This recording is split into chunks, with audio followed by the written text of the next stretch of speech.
नमस्कार दोस्तों, आपका इस चैनल पे बहुत बहुत स्वागत है। दोस्तों, आज की दिन भर की खबरों को हम इस वीडियो में देखेंगे एक सिरे से। तो चलिए शुरू करते हैं। आइए सबसे पहली खबर की बात करते हैं।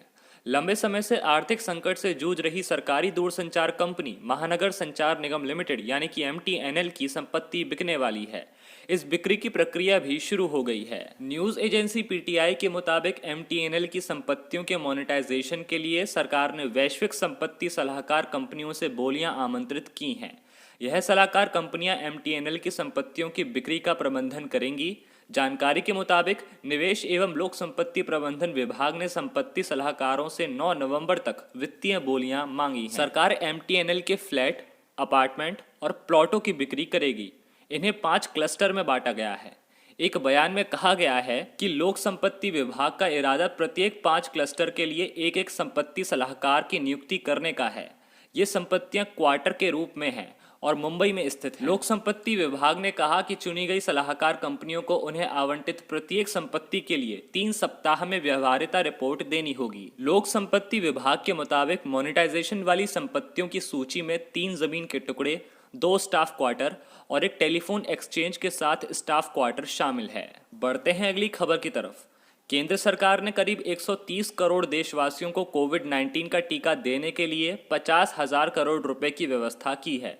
सरकार का अनुमान है कि एक व्यक्ति को टीका देने के लिए करीब 385 रुपए खर्च होंगे। ब्लूमबर्ग की एक रिपोर्ट ने यह दावा किया है। ब्लूमबर्ग ने सूत्रों के हवाले से बताया है कि यह रकम इस वित्त वर्ष के अंत यानी 31 मार्च तक के लिए तय की गई है। सरकार का अनुमान है कि हर व्यक्ति को कोविड-19 टीके के 2 इंजेक्शन देने होंगे। एक इंजेक्शन पर करीब 150 रुपए की लागत आएगी। इसके अलावा बाकी स्टोरेज, ट्रांसपोर्टेशन आदि मिलाकर एक व्यक्ति को कोविड-19 टीके के 2 इंजेक्शन देने पर करीब 385 रुपए खर्च होंगे। सरकार की एक समिति का मानना है कि भारत में कोरोना का पीक समय आ चुका है और फरवरी 2021 तक यह नियंत्रण में आ जाएगा। गौरतलब है कि कोरोना की वजह से भारत की अर्थव्यवस्था को काफ़ी नुकसान पहुंचा है। जून तिमाही में देश की जीडीपी में करीब 24% की जबरदस्त गिरावट आई है। दुनिया के कई देशों में कोविड-19 के कई टीकों का ट्रायल चल रहा है। भारत में भी सीरम इंस्टीट्यूट और डॉक्टर रेड्डी लेबोरेटरीज के द्वारा कोविड-19 के टीकों का ट्रायल हो रहा है और अगले साल की शुरुआत में टीका बाजार में आने की उम्मीद है। प्रधानमंत्री नरेंद्र मोदी ने हाल ही में भरोसा दिया है कि जैसे ही कोविड-19 का टीका तैयार होगा, सरकार हर भारतीय तक इसकी पहुंच सुनिश्चित करेगी। 20 अक्टूबर को राष्ट्र के नाम संदेश में उन्होंने सभी लोगों को सचेत किया था कि त्योहारी सीजन में वे सावधान रहें और कोरोना को लेकर बिल्कुल ढिलाई ना बरतें। बढ़ते हैं अगली खबर की तरफ। अमेरिका के राष्ट्रपति डोनाल्ड ट्रंप ने शुक्रवार को अंतिम प्रेसिडेंशियल डिबेट के दौरान जलवायु परिवर्तन के खिलाफ लड़ाई में भारत के प्रयासों को लेकर सवाल उठाए। ट्रंप ने कहा कि जलवायु परिवर्तन के खिलाफ लड़ाई में भारत, चीन और रूस का रिकॉर्ड खराब रहा है। अमेरिकी राष्ट्रपति ट्रंप की टिप्पणी पर भारत में सियासी घमासान मच गया है। कांग्रेस नेता कपिल सिब्बल ने ट्रंप के कई बयानों का जिक्र करते हुए केंद्र पर निशाना साधा। उन्होंने ट्वीट कर कहा कि ट्रंप ने भारत में कोरोना के कारण मौतों को लेकर सवाल उठाए।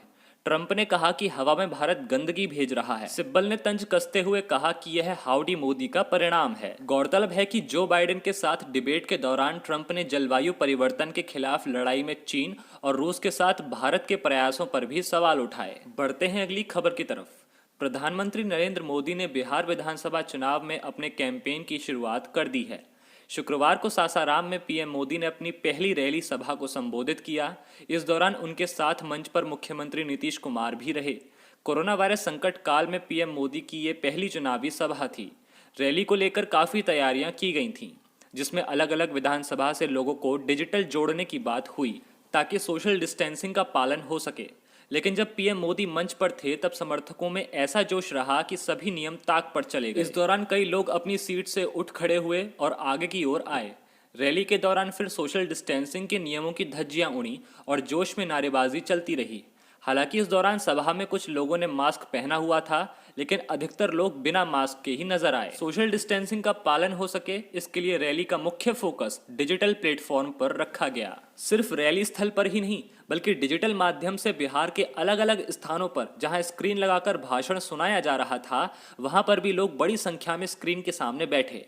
यहाँ भी कई लोग बिना मास्क और सोशल डिस्टेंसिंग के नियमों की अवहेलना करते हुए नजर आए।